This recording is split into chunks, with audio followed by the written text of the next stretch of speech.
Terima kasih majelis. Saudara saksi, kenapa saudara saksi memilih Richard Eliezer sebagai salah satu ajudan saksi?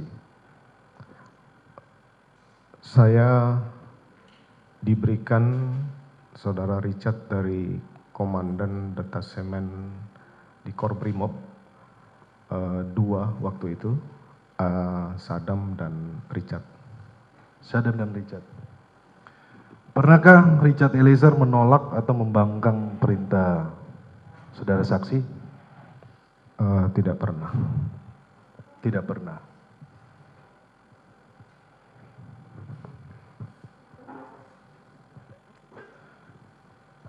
Kemudian kita ke tanggal 8, saudara saksi. Tadi saudara saksi sampaikan waktu tadi saksi sampaikan kalau yang di lantai 3 di Saguling, saudara saksi menyampaikan kepada Richard Eliezer, kalau dia melawan, tembak saja. Terus saudara saksi sampaikan di Duren 3, hajar cat. Saudara saksi bisa perjelas maksudnya hajar itu seperti apa? Apakah pakai tangan, pakai kaki? Saya saat itu tidak berpikir hajar menggunakan tangan atau kaki atau senjata, tapi kemudian terjadilah penembakan itu, sehingga saya sudah sampaikan ke Richard, saya yang akan bertanggung jawab. Baik. Saudara saksi sampaikan bahwa harus ada yang bertanggung jawab. Kenapa waktu itu tidak saudara saksi laporkan kepada polisi? Saya sudah sampaikan di awal bahwa saya mencoba dengan kepercayaan diri untuk, mohon maaf, melindungi Richard dengan cara yang tidak benar. Dan ya itu memang kesalahan saya. Nanti akan saya pertanggungjawabkan pada saat pemeriksaan terdakwa.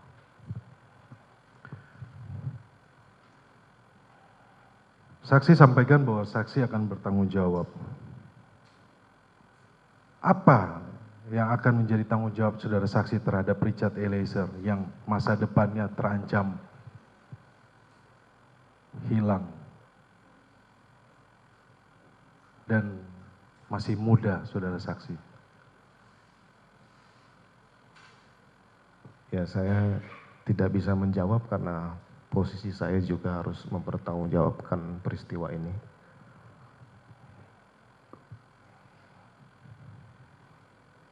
Apa karena Richard Eliezer membuat pengakuan atau tidak ikut skenario saudara saksi lagi? Jadi ulangi pertanyaannya. Apa karena Richard Eliezer membuat pengakuan dan tidak ikut skenario saudara saksi lagi? Saya tidak mengetahui adanya pengakuan seperti itu. Saya mengetahui bahwa Eliezer merubah keterangan itu kalau tidak salah di tanggal 5, saya diinformasikan oleh salah satu pejabat utama di Mabes Polri bahwa Richard merubah keterangan di malam hari. Itu yang saya tahu. Kemudian saya dibawa ke Mabes Polri untuk dilakukan pemeriksaan oleh tim sus. Baik, saudara saksi. Selanjutnya, saudara saksi, kenapa pengawal istri dari saudara saksi tidak dari Polwan? Pengawalan tadi sudah saya jelaskan bahwa pengawalan terhadap istri pejabat utama itu hanya diberikan kepada pejabat utama yang bintang 3, sehingga tidak ada bintang 2 pejabat utama itu yang diberikan Polwan. Iya, karena faktanya ada yang tadi saudara saksi sampaikan di awal, ada yang menjadi driver, ada yang ikut mengawal, kemudian ikut menjaga rumah di Magelang. Oke, baik, saudara saksi. Tadi saudara saksi sampaikan bahwa istri saudara saksi tidak tahu isoman dengan siapa. Setelah kejadian yang saudara saksi sampaikan bahwa ada pemerkosaan, apakah saudara saksi tidak perlu memberikan perhatian kepada istri saudara saksi, menanyakan dia isoman dengan siapa? Saya sudah jelaskan tadi bahwa saya sudah tidak berpikir lagi. Saya pada saat itu masih emosi dan tidak bisa berpikir, hanya bagaimana kemudian peristiwa ini bisa diselesaikan, dan saya akan minta konfirmasi pada malam hari ke Joshua.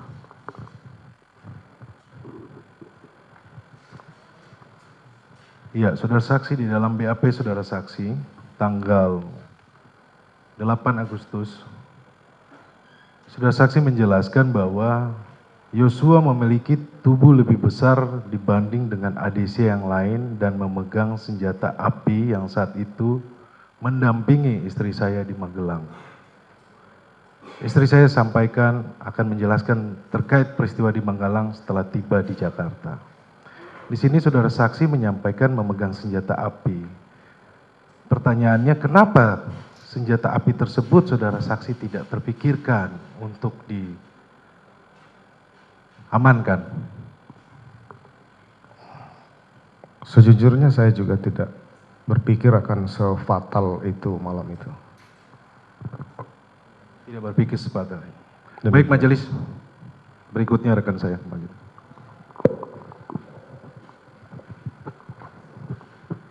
Baik, terima kasih majelis yang terhormat. Terima kasih saudara saksi. Tadi saudara saksi bilang bahwa saudara tidak menyangka begitu bahwa Richard kemudian akan menembak. Tetapi setelah penembakan itu terjadi, saudara saksi kemudian menembak tembok dengan senjatanya Joshua. Pertanyaan saya, berapa jeda waktu antara saudara Richard menembak Joshua dan saudara saksi menembak tembok dengan mempergunakan pistol Joshua? Untuk waktu tepatnya saya tidak bisa hitung, yang jelas sesaat setelah kejadian, mungkin 3 sampai 5 menit setelah kejadian. 3 sampai 5 menit. Saya tidak tahu pasti. Kira-kira ya? Kira-kira 2-3 menit lah. 2 sampai 3 menit. Selanjutnya, dalam berapa waktu jedanya ketika saudara saksi membersihkan, mengamankan TKP tersebut? Saya tidak pernah membersihkan atau mengamankan TKP karena setelah keluar menelpon pejabat dari di Propam, kemudian memanggil Kasat Serse, maka pengamanan dan olah TKP itu sudah dilakukan oleh penyidik. Baik, akan dibuktikan kemudian. Kemudian berapa jeda waktu ketika saksi memerintahkan para terdakwa obstruction of justice untuk merusakkan CCTV? Obstruction of justice yang di mana ini? CCTV. Kita tahu bahwa CCTV dirusak dan kita ingin tahu penjelasan saudara tentang rusaknya CCTV tersebut. Saya tidak pernah memerintahkan merusak CCTV. Saya hanya memerintahkan kepada AKBP Arief untuk menghapus semua rekaman CCTV yang sudah ditonton oleh AKBP Arief dan kawan-kawan. Baik, pertanyaan berikut, berapa jeda waktu setelah kejadian itu dengan saudara menemui pimpinan? Saya menemui pimpinan kurang lebih jam 22 kalau tidak salah, saya tidak ingat pasti. Malam setelah kejadian. Tapi yang saudara tidak sangkal adalah saudara menembak tembok, begitu ya, 2-3 menit setelah Richard menembak Joshua, begitu ya? Kalau ternyata menurut saudara saksi, penembakan yang dilakukan oleh saudara Richard tersebut adalah keputusan sendiri Saudara kan tidak seharusnya membuat skenario tembak-menembak dengan cara menembak dinding. Saudara ketika itu adalah Kadif Propam. Sudah barang tentu ketika saudara melakukan hal tersebut, maka indikasi bahwa saudara yang merekayasa, merencanakan ini menjadi terlihat. Bagaimana? Mohon penjelasan fakta yang sebenarnya. Saya sudah sampaikan bahwa cerita yang saya buat pasca kejadian itu, saya terpikir bagaimana menyelamatkan ajudan saya. Itu saja, karena saya itu yang kemudian saya sesali bahwa kenapa saya harus melakukan itu, karena pada akhirnya kemudian terungkap. Itu mungkin yang perlu saya sampaikan. Tampaknya saudara saksi di pengadilan ini sangat berargumentasi seolah-olah mau melindungi klien kami, tetapi ketika klien kami mengatakan bahwa saudara juga ikut menembak, saudara menolak pernyataan saksi kami, fakta yang disampaikan oleh klien kami. Saya tidak melihat kejujuran yang sesungguhnya dari saudara saksi. Berikut, logikanya jika itu keputusan pribadi dari Richard untuk menembak Yosua, seharusnya Anda sebagai seorang polisi ya, Kadif Propam, Anda yang harus menangkap saudara Richard, memproses hukum saudara Richard. Bagaimana menurut penjelasan Anda? Saya sudah sampaikan bahwa saya akan bertanggung jawab terhadap apa yang saya lakukan. Terhadap yang tidak saya lakukan, saya tidak akan bertanggung jawab. Kalau soal saudara bertanggung jawab, hukumlah yang akan menentukan. Ya. Sebagai polisi berpangkat jenderal ya, seharusnya menurut hemat kami, logika saudara itu lebih kuat daripada feeling saudara, sehingga Anda tidak impulsif dalam merespon laporan istri saudara. Dan oke, saya mencoba untuk merangkai pertanyaan sesuai dengan penjelasan Anda bahwa Anda tidak suruh klien kami yang menembak. Jika begitu, bukankah polisi sekali lagi itu adalah pihak yang berkewajiban untuk menangkap pelaku kejahatan? Dalam hal ini Richard. Saya kan sudah sampaikan bahwa saya sudah menerima resiko dipecat dari apa yang saya lakukan. Kan sudah selesai itu. Sekarang kita sisa bagaimana kemudian saya berikan kesaksian kepada adik-adik saya yang ada ini. Saya sudah menerima semua akibat dari yang penasihat hukum sampaikan bahwa saya tidak pakai logika apa segala macam. Itu saya sudah siap hadapi dan saya sudah dipecat dan kemudian sudah menjalani proses hukum ini. Masih ada pertanyaan lagi? Baik, kalau Anda memang merasa bahwa istri Anda dilecehkan, sebagai seorang jenderal polisi, apakah solusinya itu menghajar pelakunya? Itu kan main hakim sendiri. Saya tidak akan berpendapat terhadap pertanyaan ini. Masih ada lagi? Oke, baik. Di Saguling, ketika itu, apa yang saudara katakan kepada klien kami, Richard Eliezer? Tadi sudah ditanyakan. Jangan ditanyakan lagi, yang sudah itu jangan diulang. CCTV yang di lantai 2, lantai 3 Saguling sekarang gimana? Saya tidak tahu karena setelah patsus saya itu kemudian dilakukan penyitaan oleh penyidik. Sebagai pengetahuan saksi, saudara Yosua itu mati karena perbuatan siapa?